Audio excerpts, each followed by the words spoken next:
Welcome to the Liberty Beacon Rant, and I am your host, Roger Landry, and I'm joined every week by the lovely and very intelligent Paula Mathers. How are you today, Paula? A little windy. I know there's a fan here, so I apologize for that, but we're doing really well. Thank you, Roger. Yeah, you just scrambled to get things hooked up, didn't you? Isn't I it ended nice? up with a little more hooked up than I thought I did. I was having to take some stuff down here. It's all right. But at least we got you clear just at the moment that we needed to. You always come through, Paula. You always do. And you're very much Thank you. appreciated, just like Awake Radio is. And for anybody who doesn't know, and you probably should know if you're listening to this show, we come to you every week at the behest of and through the courtesy of and the generosity of Awake Radio.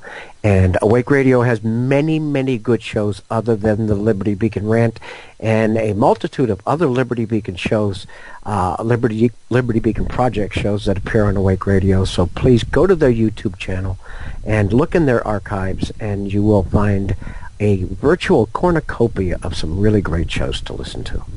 But let's get into the topic, because as everybody knows, I really look forward to this show every week, because by the time Saturday rolls around, I have a stress level built up that is just incalculable.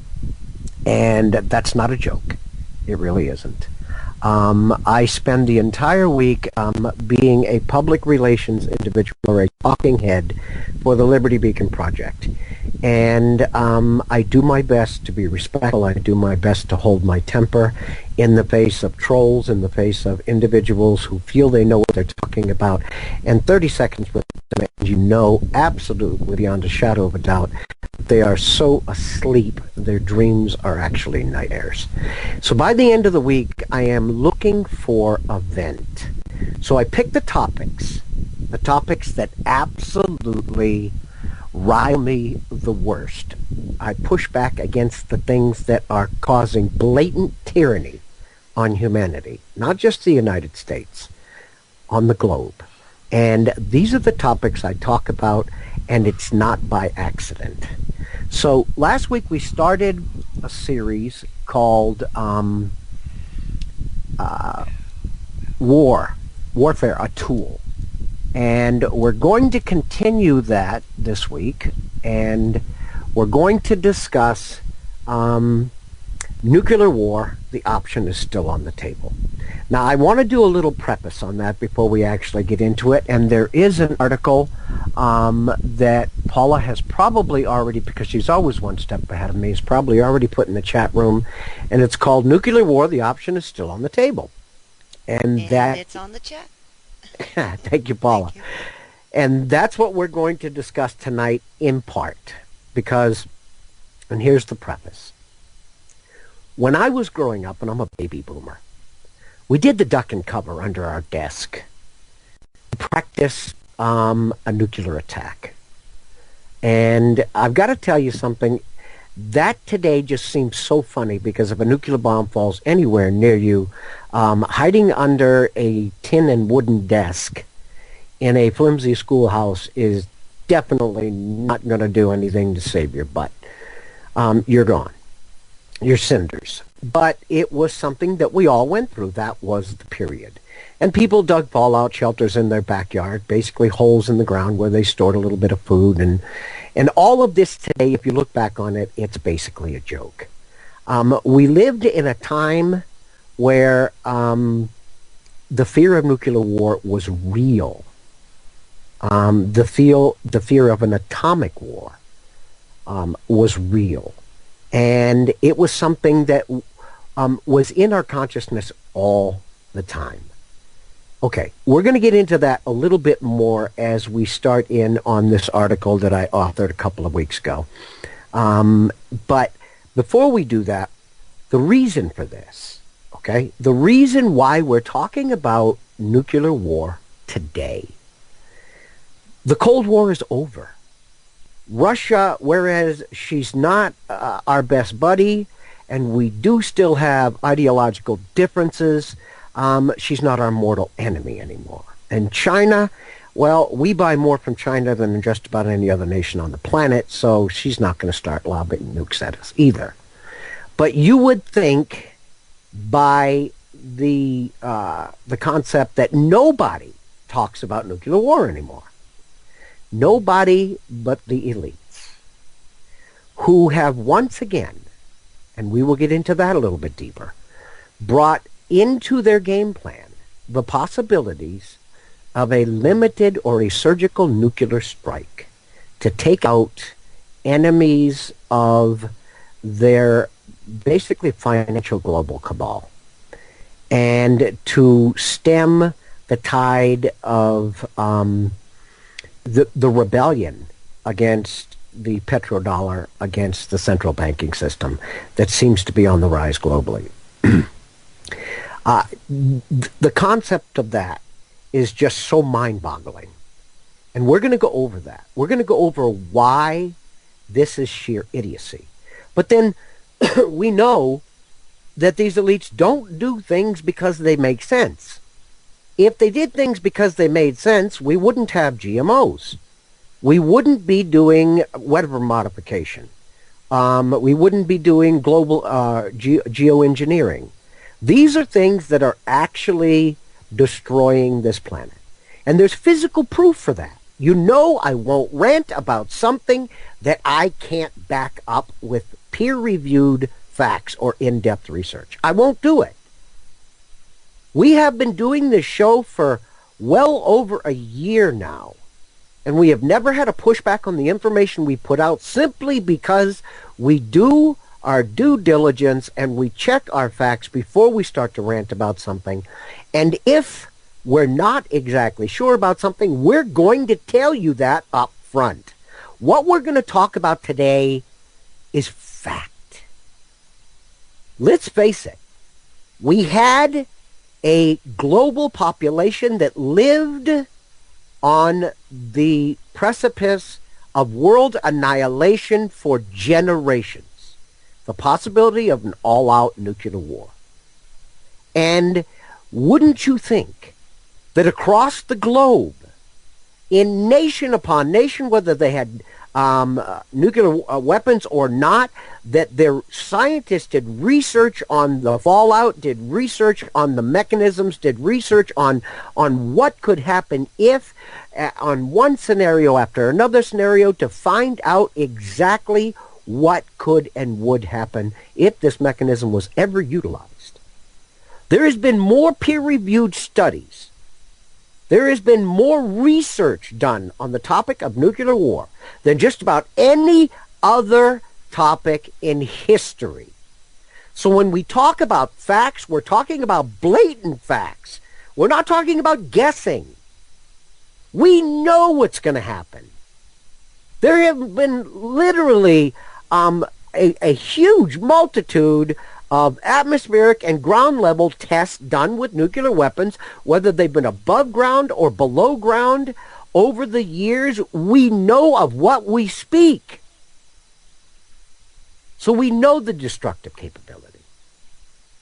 But yet again, we talk about an elite who has unleashed weather modification, geoengineering, chemtrails on the planet, which is one of the most destructive mechanisms this planet has ever seen, and there are a crap load of scientists screaming at the top of their lungs. It has the ability to end all life on this planet, but yet it goes on a daily basis.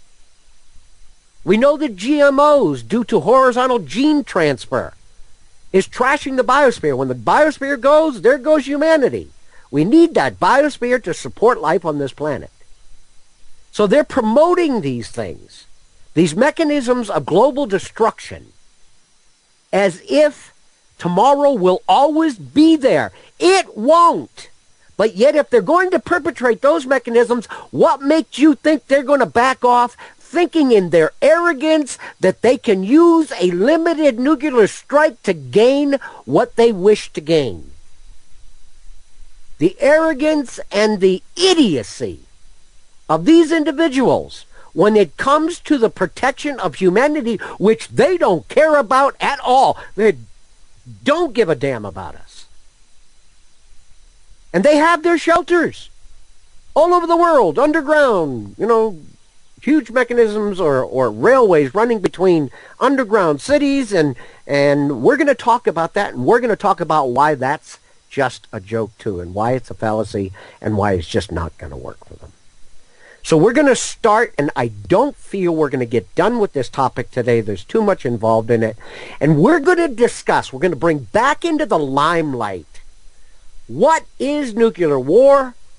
What does it involve? What are the ramifications? What are the dangers? We're going to bring it back into the psyche. We're going to make you aware of things I grew up being aware of. Because nobody's concerned about this anymore.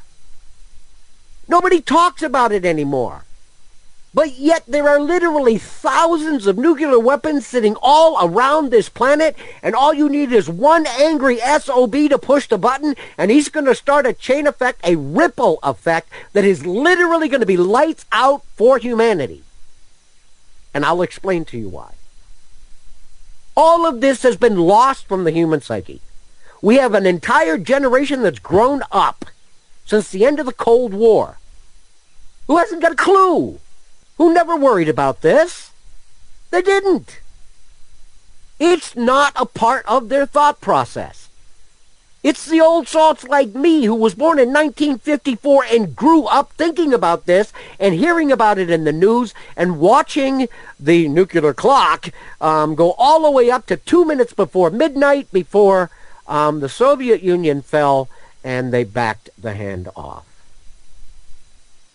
And everybody, it seems, has let their guard down, figuring that this is all something in the past. It's not. And it's something that needs to be brought back to awareness. Because it is the pressure of we the people, whether it's in the Soviet Union, China, India, France, Great Britain, wherever these weapons exist, the United States, it's up to us to continue to apply the pressure to our leaders that only an idiot is going to ever consider pushing that button. But then we all come down to the realization that it's not our president, it's not our Congress, it's not the premiers, it's not the presidents across the globe that are going to make that decision. These decisions are going to be made by those who would play God, because they feel they have an escape mechanism. And if they've got to go hide in their shelters underground for a few years, hey, I'm sure they've got all the luxuries they could ever want there. But I'm going to poke holes in that are real. I'm going to show you why they better be ready to live in those shelters for 10,000 years or longer. And I'm not kidding you. So let's get started with this article that Paula has so kindly put in to the chat for everybody. When I wrote this, I wrote the and the basic rant and the preface that I just gave you in mind. The concept that we absolutely need to get this back into the thought process of humanity. We have to do this because there are out there who are considering using this mechanism. And whereas they might be able to survive for a limited period of time in their underground cities, which do exist. That's not a joke. It's not a guess.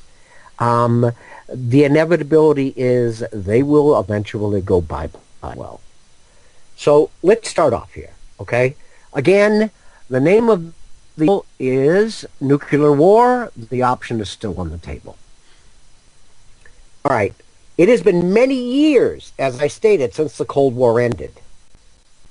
This was a time in global history when the world's population hung on the precipice of nuclear annihilation, with the two great nuclear superpowers both wielding enough megatonnage to destroy life on this planet many times over. With the collapse of the old USSR, this possibility or probability faded quickly from our consciousness. And it did. As I've stated, we have an entire generation that has grown up not even considering the possibility of an all-out nuclear war or even a limited nuclear war. Now it would seem that once again, there are those within the U.S. power structure who feel a limited nuclear strike is not only possible, but viable. Yet we look at the damage to this planet and its biosphere being facilitated by one mechanism of disaster, Fukushima. And we see major health implications and massive aquatic die-offs underway. The oceans are dying, especially in the northern Pacific. And this is a proven fact. Again, not a guess.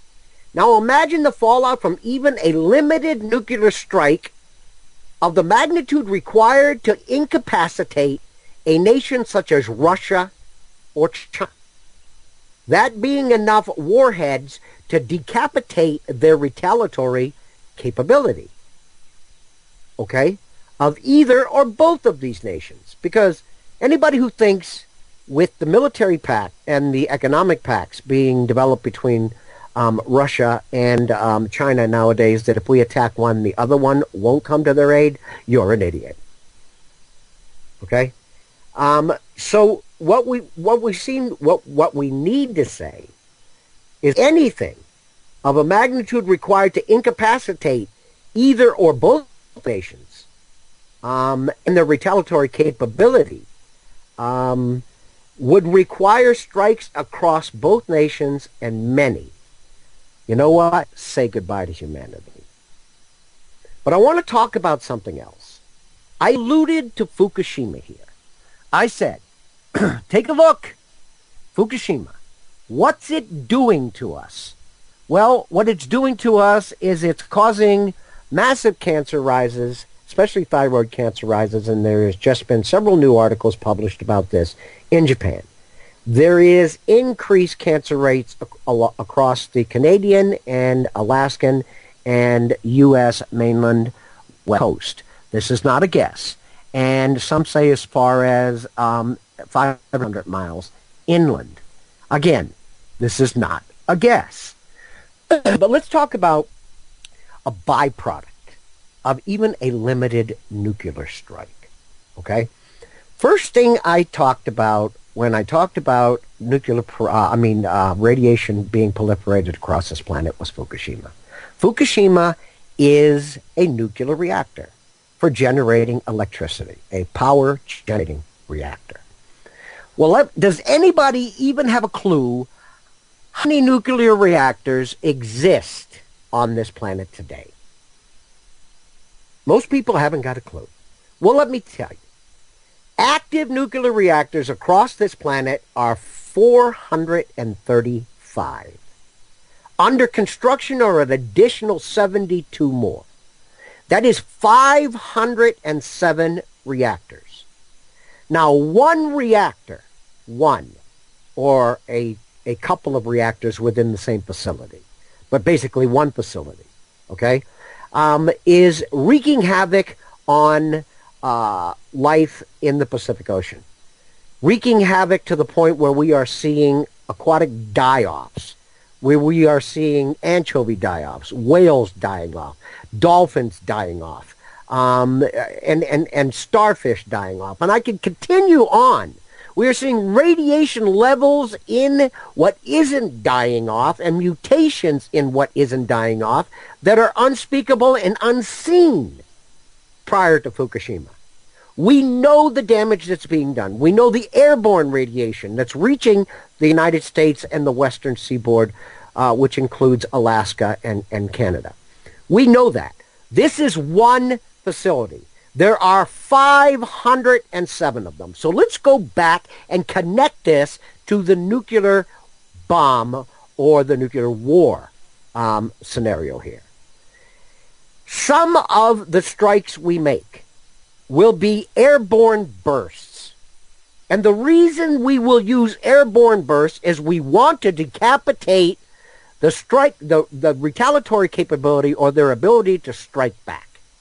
In order to do that, we will have airborne bursts of nuclear weapons in order to create EMP pulses to take out their command and control centers. What we can't hit, because they're in hardened silos, we will knock out with EMP bursts. These will fry the electronics that allow them to control their facilities. All you have to do is Google EMP bursts, and you will see the devastation that a nuclear weapon triggered in the upper atmosphere can do for thousands in a 1,000-mile radius. One burst, literally over 1,000-mile radius, can knock out 80 to 90% of everything that runs on electronics, especially things that depend on microcircuits. This is a fact. So we would, in fact, do this if we were going to try and pull a preemptive strike to bring a country down. Now, you also have to stop and consider that a massive majority of these 507, 435 active and 72 under construction, and I don't know exactly how many of them are close to completion or how many of them are brand new, but let's go with, say, 450, all right, facilities. When you produce that EMP pulse, you're not just going to knock out command and control. A lot of these facilities are 10, 15, 20 years old, some of them even older. They don't have hardened electronic circuits. They have, some of them are even using antiquated circuitry. I say antiquated. When I originally started studying electronics, and I'm basically an electronics engineer, a systems engineer, I started on vacuum tubes. And when we went to transistors, I thought, oh my God, look at the booming technology here. Ain't we sophisticated? That was long before microcircuits were even developed. So a lot of these facilities are still using transistorized circuits. They are not hardened against an EMP blast. So when you produce that EMP blast, let's figure out where a majority of these reactors are. 104 of them exist in the United States, active. 58 of them exist in the country of France. 48 of them exist in Japan, and 33 of them exist in Russia, and I believe 19 in China. Well, if we start even a limited preemptive strike, okay, all of those reactors, with the exception of the ones in the United States, unless some of the retaliatory strikes are successful, and we do get an EMP blast over the United States, we're talking about putting out or taking down almost 50% of the nuclear reactors active on the planet. Now, when you take out the control mechanisms, you take out their ability to cool these reactors. Even the secondary systems will not click in. The generators, the diesel generators they're going to use to supply power to their backup cooling systems, their diesel generators aren't going to work. If you have an automobile, an EMP strike comes, your car won't start. What makes you think that diesel generator is going to start? Without a cooling mechanism, these reactors all go into meltdown. Once they go into meltdown, there is an explosion. No, it's not a nuclear explosion. It's a steam explosion because these rods are cooled by water. Chilled water circulating amongst these rods and the spent fuel rods. And there's a lot more spent fuel rods than there are active fuel rods in the reactor itself. One of the biggest issues with Fukushima is keeping the many, many, many spent fuel rods that are in the pools from going critical, from overheating and the water boiling off. We need to keep them cool. So now they have no way to cool these rods. So what we end up with is an explosion, just like we had at any other reactor that's gone into this type of a critical scenario, just like it happened at Chernobyl. That wasn't a nuclear explosion. That was a steam explosion. Once these rods started to heat up to a critical point because they had no cooling water, the steam superheated and blew the containment buildings apart. So now what you have is over 250 reactors across this planet spewing radioactivity into the air, into the ocean, and across this planet. We know what happens when one of them goes, oops. We saw what happened with Chernobyl. Chernobyl put out more radiation than the blast at Nagasaki, both of the blasts in Japan that ended World War II. So now we've got 250 reactors in meltdown. I've got to explain something to the elite who are going to hide in their holes. That puts enough radiation into the biosphere to contaminate this biosphere for 10,000 years or more. I hope to hell you got a lot of food, a lot of clean air, and a lot of movies to watch, because you ain't coming to the surface anytime soon. Now, I'm talking about disasters here. I'm talking about something that is basically going to end humanity on the surface of this planet. But a lot of people aren't aware of the mechanisms of a nuclear war. What happens when we have a nuclear war? And once we get through this, and this might take the rest of today, so we might go into why do I believe the elites are arrogant enough that they can facilitate a limited strike. Actually, let's touch a little bit on this now. I'm going to push back the mechanisms of a nuclear war on just a little bit and give you a taste of why, okay? There is an arrogance in this country today, an absolute arrogance, where people believe, those who would play God, believe that we can, through U.S. nuclear supremacy, the supremacy of our weapons and our missile shield, we can knock out the first strike or the retaliatory strike of both Russia and China. And that our ABMs, our anti-ballistic missile shield, will take up the slack on anything they do manage to launch. There is scientific studies that have been done, peer-reviewed studies, showing that if 1%,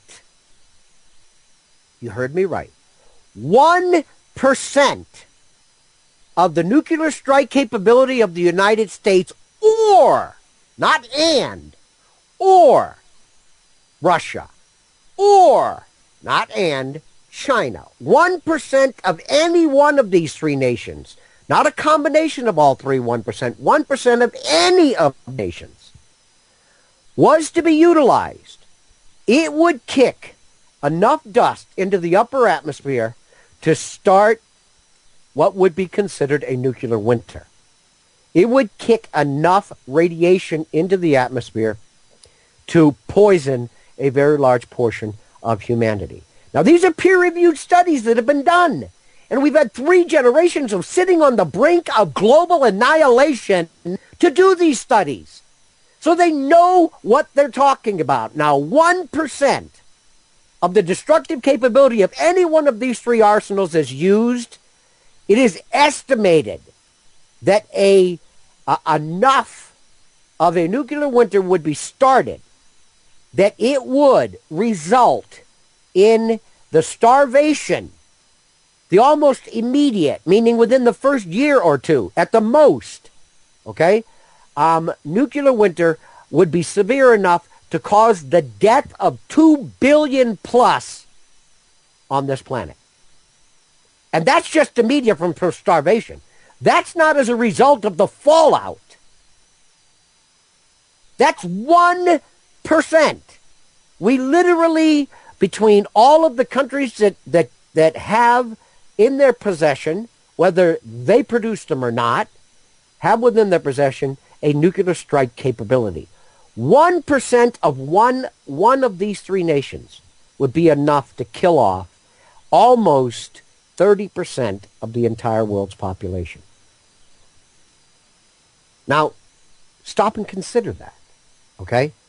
You're also, at the same time, any nuclear reactors that are operating within the realm of the Soviet Union or China or Japan, which sits right off the coast of China, any of them that are within the EMP blast radius of those weapons, you're also going to shut their reactors down.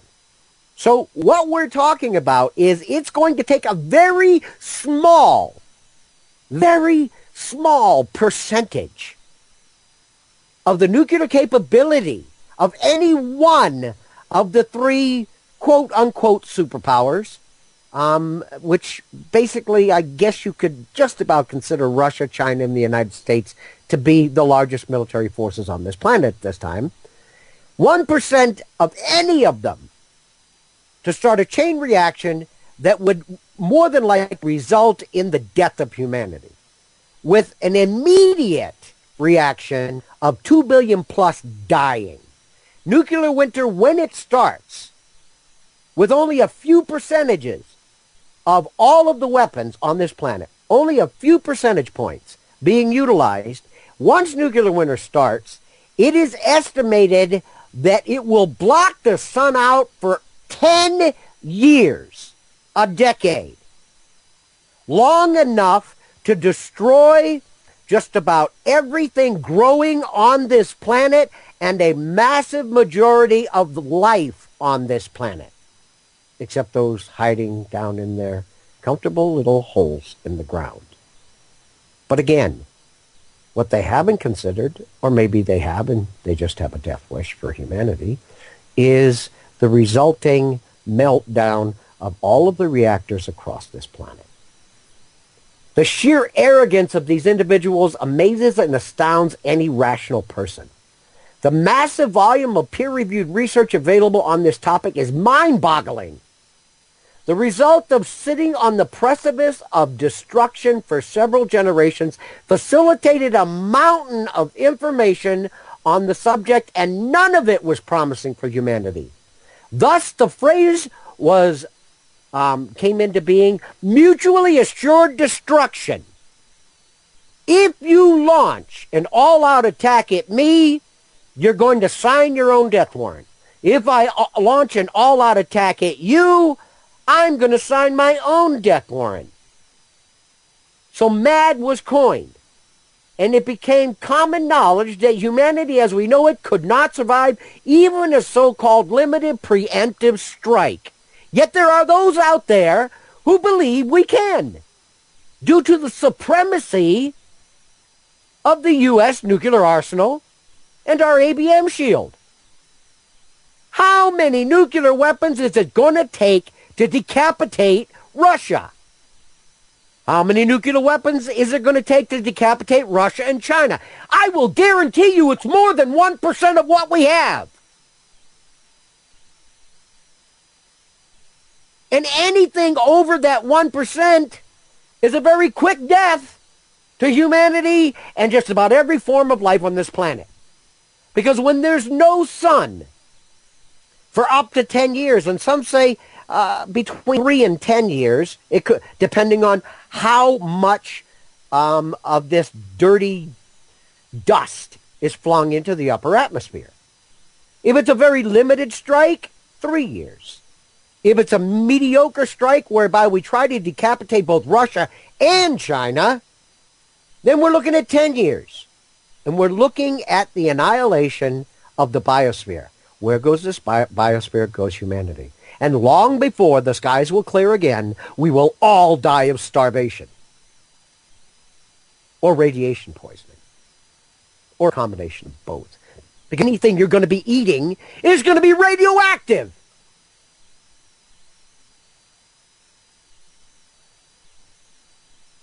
Whether it is a preemptive strike to negate the potential enemy's capability to strike first, to prevent a sneak attack, or a subversive to rob a nation or nations of their economic or regional influence to assert or reassert political or economic military control, It is all of humanity that will surely suffer the fatality of this insanity. Now, I'm saying there are people out there who are considering that the U.S. has the ability, with its superior strike capability and its ABM shield, to make this strike. But why? Why would we make this strike? Why would we do that? Well, let me ask you a question. Who is the biggest threat to the economic viability of the petrodollar today? And the people who own and facilitate the movement of the petrodollar across this planet, the central banking system, who are they? And who is pushing back against it? Well, gee, that would be the Soviet Union, that would be China, which are already starting to deal outside of the dollar, in gold, in the yuan, in Russian currency, and negating the dollar. Every day when you look at the news, what are you seeing? More and more countries are jumping on board with China and Russia and starting to deal outside the dollar. This means a massive decrease in the influence of those who would play God. Those who control the ebb and flow of capital, thus power across this planet. This is a fact. So what would you do if you got desperate? If you saw your control mechanism slipping out from under you? If you saw the utter collapse of the dollar imminent and the dollar was your tool of control? Would you take a chance? When we get into that portion of this series, which might be later today, but definitely next week, we will discuss how that's even being discussed and why it's being discussed. I wanted to give you a preliminary on that right now. Excuse me, but I won't delve into it any deeper than that. That's just a taste. But for anybody that says there's nobody out there crazy enough to do that, tell that to the people who are raining metric tons of aluminum nanoparticles, strontium nanoparticles, barium nanoparticles, and mercury nanoparticles down on you every day from the upper atmosphere. This is not a guess. You want me to prove it? I dare you to challenge me. I can even show you the patent on the mechanisms that spray the aerosol into the upper atmosphere and show you that the patent was filed for the specific purpose of spraying these aerosolized metals into the upper atmosphere. That's what the patent was filed for.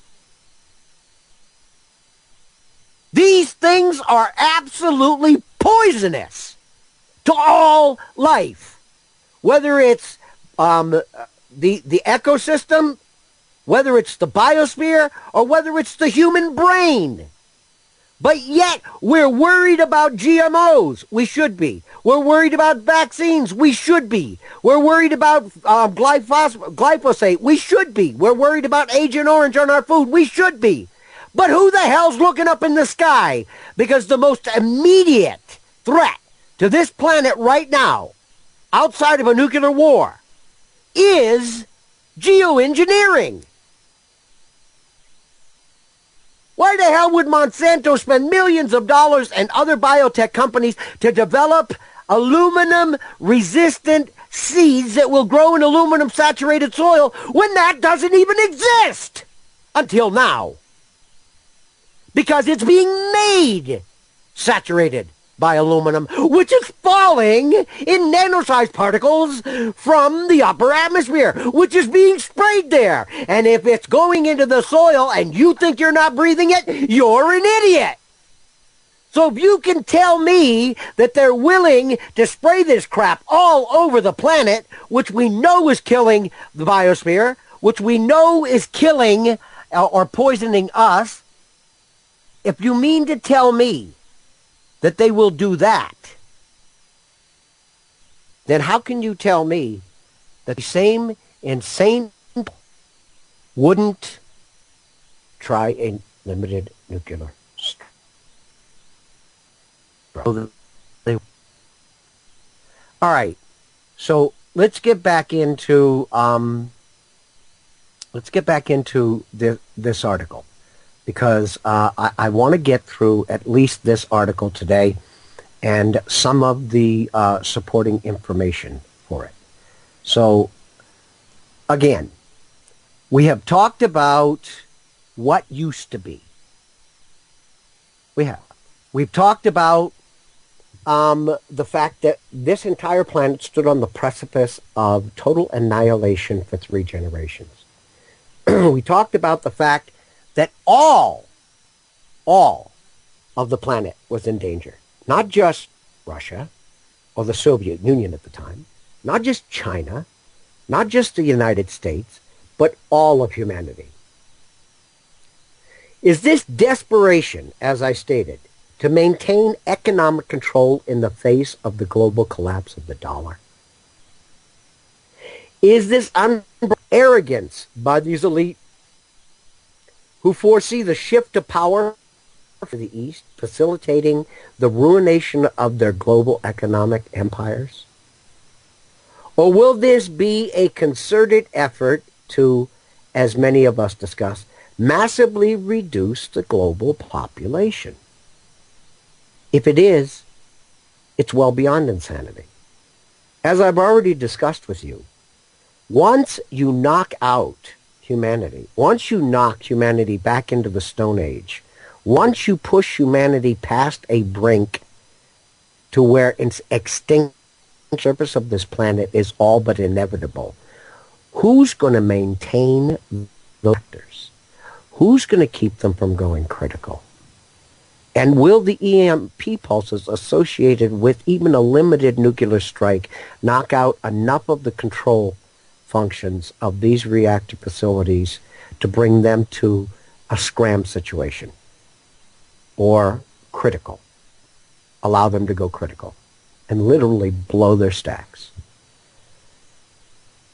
What we end up with would not only be a massive reduction in the population of this planet, but a planet that would be uninhabitable for tens of thousands of years.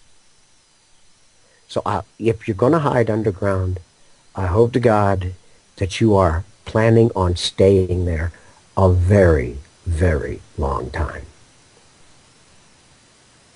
Even if these elite managed to survive the inescapable Holocaust, they would unleash, tucked away in their underground bunker, with the failure of these power plants across the planet being an inevitability.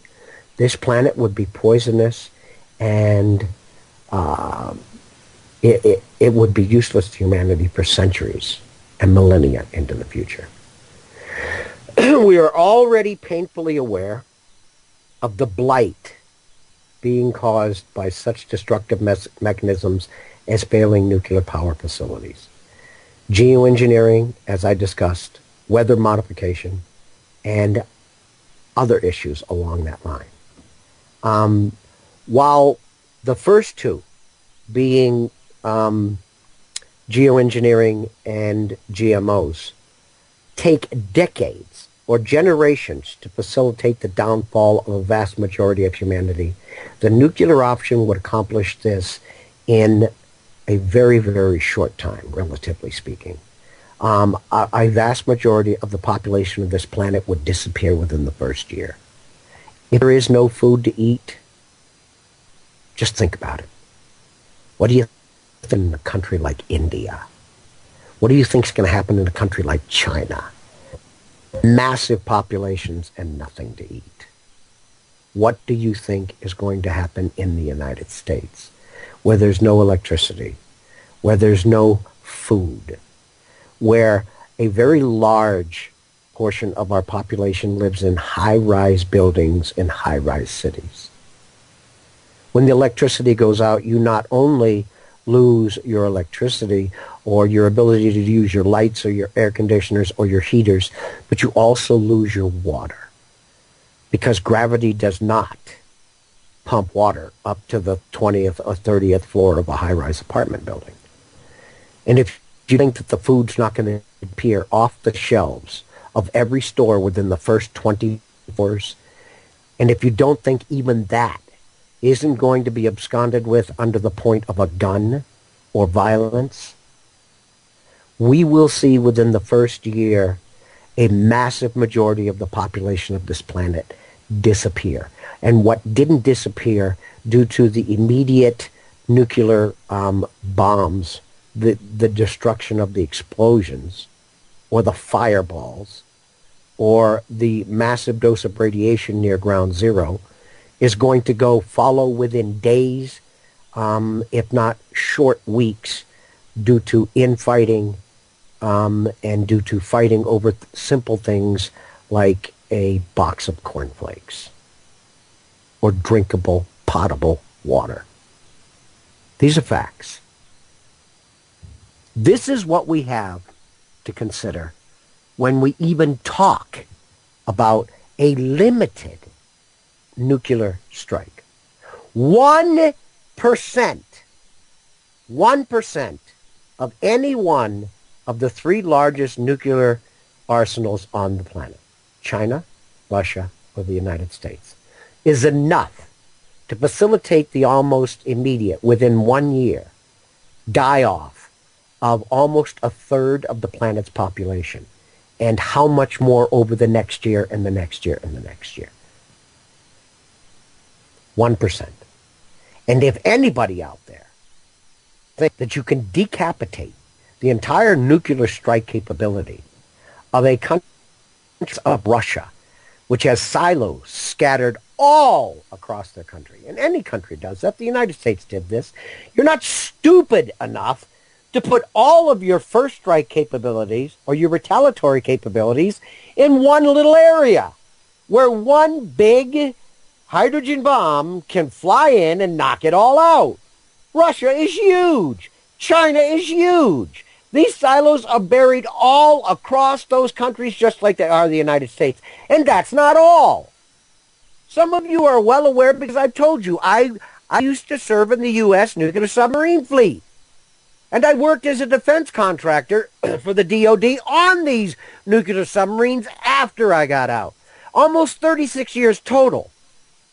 These submarines carry multiple missiles, each having multiple reentry vehicles or MIRV warheads. I can't tell you exactly how many warheads are on each missile, but some of these submarines carry 16 missiles, some of them carry 24 missiles, each one of them having multiple warheads. Each one capable of striking targets almost a half a world away. So let's use a fictitious figure. Say they have 10 warheads. That's not a fact, but let's just say they do. And you've got 16 missiles, which the older fleet ballistic missile submarines used to have. 16 missiles. 16 missiles, each carrying 10 warheads. That's 160 warheads. Each one of those having the ability to target an individual target. And what they do is they send them up into basically just about outer space. The cone opens up on the warhead, and they get all of these 16 or all of these 10 these independent reentry vehicles. They come out and they start to target their individual strike points. So now you've got one submarine, and we have many of them. And the Russians have many of them. And the Chinese have enough of them. And they also have them in Great Britain. They also have them in France. And believe it or not, the Israelis also have them. And I can keep going. All right? So we have one submarine, capable of hitting 160 individual targets. One. Capable of hitting 160 points across a country. How many nuclear weapons do you think it's going to take to decapitate, in a first strike scenario, all of China and all of Russia? As vast a landmass as both of those two countries encompass. A lot. Would you say it's going to be more than 1% nuclear strike capability? Yeah, I would say that. If strike missile silos, which might be all the way on the western side of Japan, of Russia, bordering Japan, that the EMP from that might not knock out the control capability of all of those Japanese reactors? I would say so. Remember, Japan is one of the 4 top nations in the number of reactors within their boundaries. It's France, the United States, Japan, and so what we're looking at is a no-win scenario. How you look at this. What I'm doing is, a lot of what I'm telling you is overlapping. Some of it's repetitive. And I'm doing that on purpose. Because there's no way to escape this. Any nuclear strike, any preemptive strike, any surgical strike that would take out the capability of any one of these nations, whether it's China or Russia, is going to be enough to knock this planet back into the frickin' Stone Age, if it's going to be successful at all. There is no way to win here. But yet there are those who already have plans on the books to the ABM capability of this country and the shield we built in Europe, and a surgical strike capability of the vastly superior in their mind. And I'm sure that the Russians have told us every new thing they've come up with their nuclear arsenal, and so have the Chinese. You know, they've kept us well abreast of every update they've made. But these individuals are arrogant and believe that they can use these weapons. So I don't know. I got to tell you something, Paula. When I talk about things like this that are this evil, there are points in the discussion where even I can't force another word out.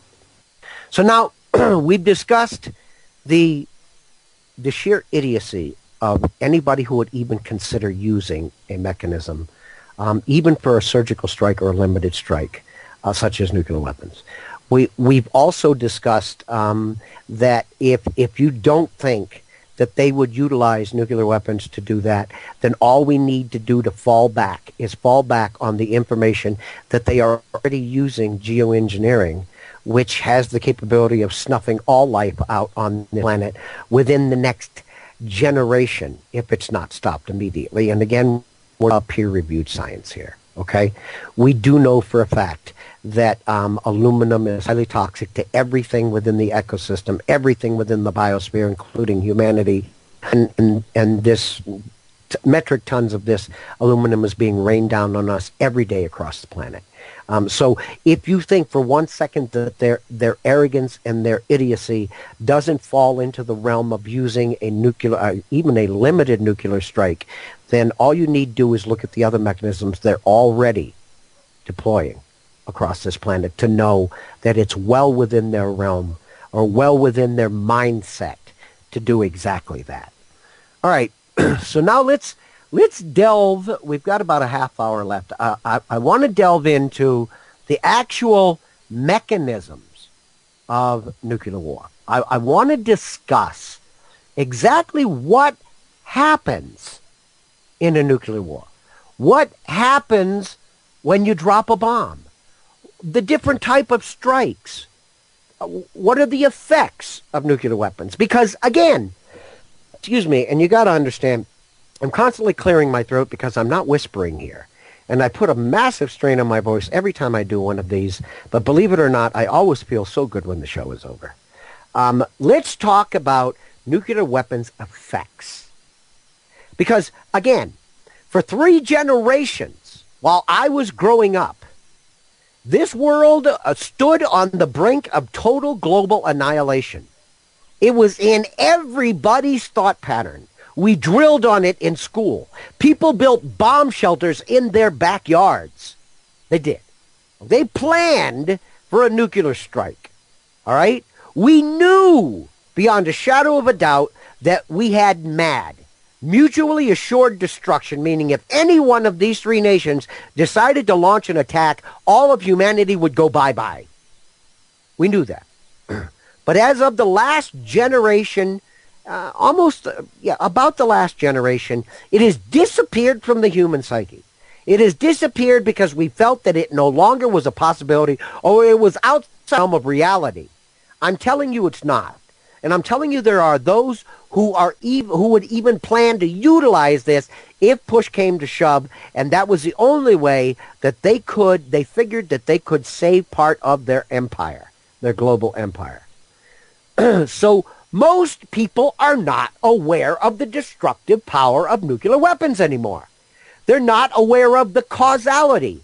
They're not aware of what would happen, the fallout, literally. I use that word literally, the fallout of the utilization of these mechanisms. So let's go over some of that. Nuclear detonations are the most devastating of weapons of mass destruction. To make this point, one only need recall the pictures of Hiroshima or Nagasaki or the international furor over the accidental but enormous radiation release from Chernobyl. The contamination of Chernobyl was significantly larger than would have been expected from a nuclear detonation of about 20 kilotons at ground level, but was comparable in extent to what might result from a small nuclear war in which a dozen or so weapons of nominal yield were exploded at altitudes intended to maximize blast damage. In other words, a blast not at ground level, but maybe a couple of thousand feet into the air. Because an air blast will send a shock wave much further, a destructive shock wave, than a ground blast will. You drop it on the ground, you let it explode, it digs a hole, and part of that crater shoots a lot of the blast in all directions. All right? A nuclear detonation creates a severe environmental, including blast, thermal pulse, neutrons, X and gamma rays, radiation, electromagnetic pulse, EMP, and ionization of the upper atmosphere. Depending on the environment in which the nuclear device is detonated, blast effects are manifest as ground shock, water shock, or a blue out, cratering, and large amounts of dust and radioactive fallout. All pose problems for the survival of friendly systems and can lead to the destruction or neutralization of hostile assets. When I say all pose problems to the survival of friendly systems, I'm talking about the control systems in these reactor power plants. I'm talking about electricity to your homes. I'm talking about communications, television, radio, telephone. I'm talking about just about anything in your automobile. Your solid-state ignition, fried. Unless you've got a car that is pre-1970s, it ain't gonna run.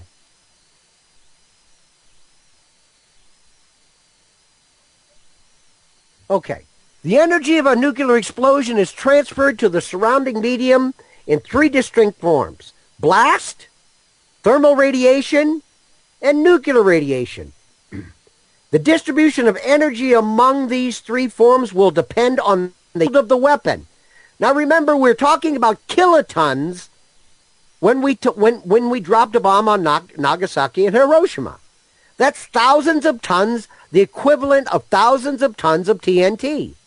Nowadays, we talk about megatons, millions of tons of TNT. One stick of TNT has a huge destructive power. One stick, which maybe weighs, what, a quarter of a... Imagine a 1 megaton bomb. Basically has the destructive power, or the explosive power, of 1 million tons of TNT. And we know that bombs have been built with an upper limit exceeding 100 megatons. That's 100 million tons of TNT in one bomb. Now, the average nuclear weapon is not 100 megatons. The average nuclear weapon, depending on what it's going to be used for, whether it's to take out a hardened target or to take out an entire city. To take out a hardened target, you might only need a few kids. To take out, such as a missile silo. To take out an entire city, say the size of Moscow or the size of Chicago or LA or New York, you might use something in the megaton range. So, again, it depends on what you need. All right? So let's go back to the distribution of energy among these three forms will depend on the yield of the weapon, the location of the burst, and the characteristics of the environment. For a low-altitude atmospheric detonation of moderate-sized weapons in the kiloton range, the energy is distributed as follows. 50% of the energy is released as a blast. 35% of the energy released is thermal radiation, made up of a wide range of within the electron, including infrared, visible, and ultraviolet light, and some X-ray are emitted at the time of the explosion, and 15% as nuclear radiation, including 5% as initial ionizing radiation consisting chiefly of neutrons and gamma rays emitted within the first minute after detonation, and 10% as residual nuclear radiation. Nuclear radiation is a hazard in fallout. So basically what we're saying here is in a blast that is only, say, 15 kilotons, 50% of it is a destructive blast. Now, how does that destructive blast, how does it even occur? Okay, what we have is the initial explosion, which causes a shock wave. That shock wave, moving at an unimaginable speed, all right, expands outward. As it does, it pushes into the air molecules in front of it, or in its path, putting those air molecules into each other ad infinitum. And what you have is a blast moving forward of molecules, air molecules. Well, you're going to say, well, air really, you can wave your hand through it. And, well, let me ask you a question. Can't you move your hand through water? Sure you can. And there's not really a whole lot of resistance, but there is some. But let me ask you a question. If you fall off a 100-story building into water, or say you fall from 1,000 feet into water, I have to explain something to you. When your hits that water, it compacts enough of those molecules because you're trapped at terminal velocity that it will literally snap your neck. So what we're telling you is that the molecules caused by this initial nuclear explosion are moving out at such a high rate of speed that the air in front of them that it's forcing outward is basically forced into a solid mass. This is where your shock wave comes from. This is why the shock wave can blow buildings down, blow trees over, blow cars hundreds of feet or thousands of feet. This is the shock wave. That's 50% of the blast. 35% of this blast is thermal radiation. In other words, you take a look at the blast which were done, the ground level blasts, which were done when we were testing atomic and nuclear weapons. And you see the trees not only bending over for initial blast, but you see them almost immediately following catching on fire. Catching on fire. Because the air that's being forced across them is past warmer, hotter, well past the flash point of that wood to burn. So 50% blast, 35% thermal radiation, and the remaining 15% would be basically X-rays and ultraviolet light.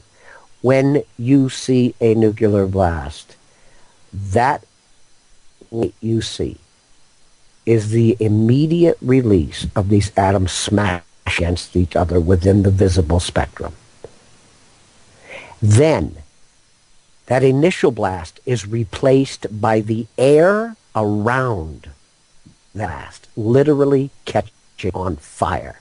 So you're not seeing a thermonuclear explosion. That happens very quickly. The light you're seeing almost immediately following that initial blast is the air itself superheating and burning. What is one of the major components of the air you breathe? That would be oxygen. That would be hydrogen. These things are combustible. So when you see that huge mushroom cloud lighting the sky up, that is the air molecules literally burning due to the superheating and the friction of being forced at such a high rate of speed. Now, if I'm freaking anybody out, good! We've all but forgotten the evil that's tied up in these mechanisms. But there are those who still think in their pig-headed idiocy that these are things that can be used to their gain. And maybe they can. But what it will facilitate is a massive majority of people like you and me who aren't hiding in their bunkers in underground cities going bye-bye, being forced into extinction, being starved to death within the first month or two, because nothing's left growing, and everything that is growing is radioactive and poison. And the air you breathe is the fall of dust raining down on you is radioactive. So let's just a little bit further. Because you all know I don't do this show to entertain you. You all know that I do this show to scare the hell out of you and piss you off. I'm probably the only talk show host who intentionally, and tells you this, does his show to make you angry. Does this show to scare the hell out of you. Because these are the things that put people into the frame of mind to push back. If I don't tell you something that's going to move you mentally, then it's not going to move you physically. And making you laugh will accomplish nothing. But making your blood boil might just accomplish something. All right. Considerable variation from this distribution occur with changes in the yield or location of the detonation. I've already explained to you that the least amount of destruction, and if let's say we're going to use a 100 kiloton bomb or a 0.1 megaton bomb across this entire explanation. The least amount of damage is going to come from a ground explosion, where that bomb detonates actually and on the ground. Because the first thing it's going to do is dig itself a hole. Now it's going to explode outward and there will be a shock wave. But a lot of the energy that goes out sideways and goes up is also going to go down. It's an omnidirectional explosion. There's no such as a nuclear blast with a shaped charge. It's not like C4 where you can use a tough enough material restraining it so that you can focus the blast in one direction. When you're talking about something that explodes on the atomic level, you can't shape the charge. It's omnidirectional. It goes in every direction with equal force simultaneously, which says that a portion blast is going to go downward. That's going to detract from its ability to cause destruction going outward or upward. That makes it the least destructive form of explosion when we're talking about nuclear weapons or any explosion. Any explosion. But right now we're talking about kiloton nuclear explosion. So it's going to limit the explosion.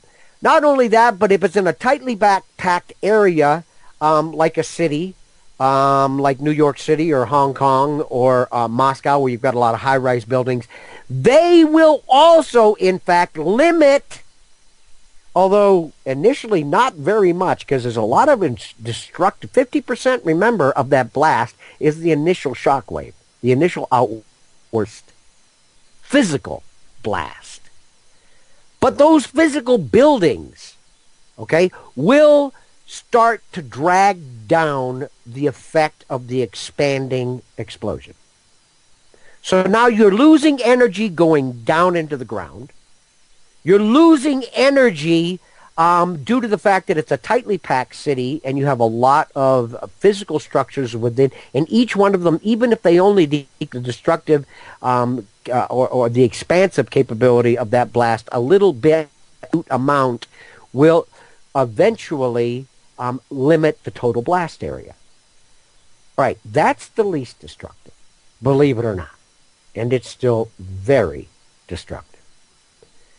The second out of the three, and we've got a low atmospheric blast, a high altitude blast, and a ground blast. So now let's go to a blast that's set off a few thousand feet above the surface, maybe 5,000 or 6,000 feet.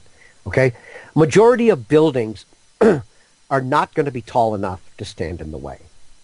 All right, and you're not going to have the ground absorbing and creating a crater, of and absorbing some of the energy of that blast.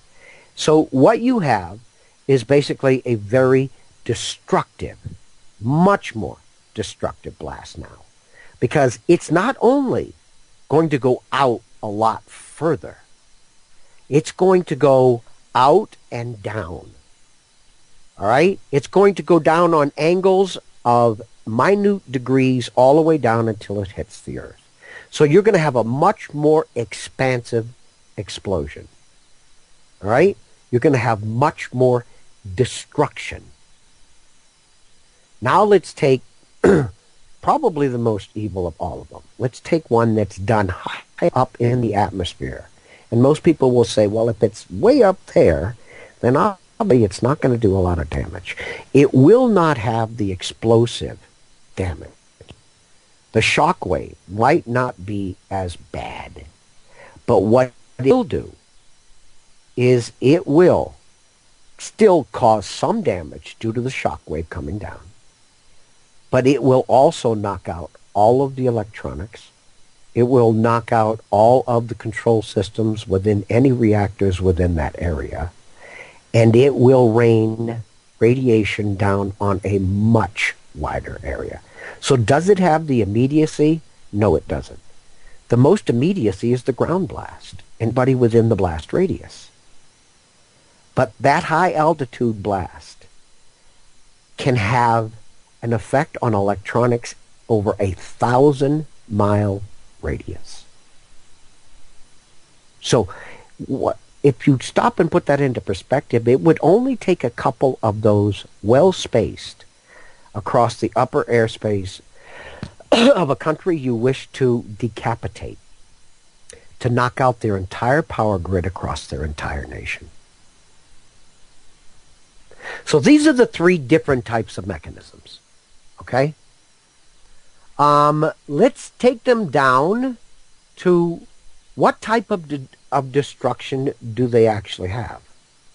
Okay? Because of the tremendous amounts of energy liberated per unit mass in a nuclear detonation, temperatures of several tens of millions of degrees centigrade develop in the immediate area of the detonation. We're talking about temperatures that are higher than the surface of the sun. Stop and think about that for a second. Okay? And we wonder why the trees catch on a long way from the center of this blast. This is the, excuse me, this is in marked contrast to the few thousand degrees of a conventional explosion. Because even using something like thermite, you're only talking about a couple thousand degrees, not tens of millions of degrees. And you know how destructive thermite is. Just look at the World Trade Centers. Did I really say that? At these very high temperatures, the non-fissionable parts of the nuclear weapon are vaporized. The atoms do not release the energy as kinetic energy, but release it in the form of large amounts of electromagnetic radiation. Aha, EMP. In an atmospheric detonation, the electromagnetic radiation consisting chiefly of soft X-rays is absorbed within a few meters of the point of detonation by the surrounding atmosphere, heating it to an extremely high temperature and forming a brilliant hot sphere of air and gaseous weapon residuals. The so-called fireball, that's what you're looking at. That's the soft X-rays slamming into the air molecules immediately surrounding the nuclear explosion. Immediately upon formation, the fireball begins to grow rapidly and rise like a hot air balloon. Within a millisecond after detonation, the diameter of the fireball from a 1 megaton airburst is 150 meters. This is a millisecond.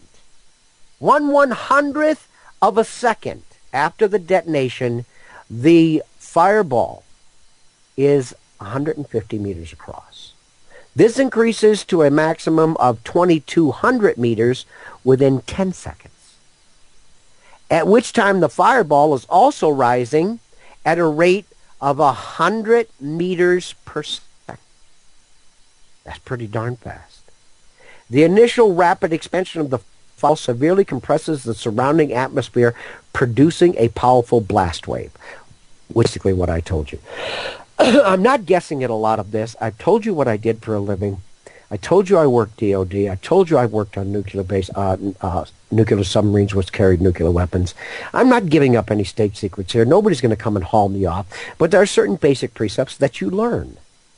This was what I lived. This is what I did for a living. I look back on it now, and I look at my naivete, and I look at my ignorance, and I look at the fact that I was exactly what I rail against now, and I couldn't tell. I couldn't. I thought the world was great, and everything we did was within the scheme or the realm of keeping America powerful and great. And I'm not saying that part of that, in fact, wasn't true. Having a deterrent during that time was necessary. Because had we appeared weak, had we unilaterally gotten rid of all of our nuclear weapons, if you don't think for 1 second that the Soviet Union or nations like China wouldn't have stepped in to take advantage of that, you're absolutely wrong. But there comes a point in time where everything reaches a point of obsolescence. And it has been a very, very long time since a mutually assured destruction of the entire planet and everything that lives on it has become obsolete. As the fireball expands towards its maximum diameter, the fireball cools. And after about a minute, its temperature is decreased to such an extent that it is no longer emitting significant amounts of thermal radiation. The combination of the upward movement and the cooling of the fireball gives rise to the formation of the characteristic mushroom cloud. And that's why you will look at the top of the mushroom cloud and it is black. And you look at the stem of the mushroom cloud, which is still hot and still feeding up through the oxygen and hydrogen molecules of the air, and it's very bright in color. Okay? As the fireball cools, the vaporized materials in it condense to form a cloud of solid particles. Following an airburst, condensed droplets of water give it a typical white cloud-like appearance. In the case of a surface burst, the cloud will also contain large quantities of dirt from that crater it dug, and other debris which are vaporized when the fireball touches the Earth's surface or are sucked by the strong updrafts afterwards, giving the cloud a dirty brown appearance.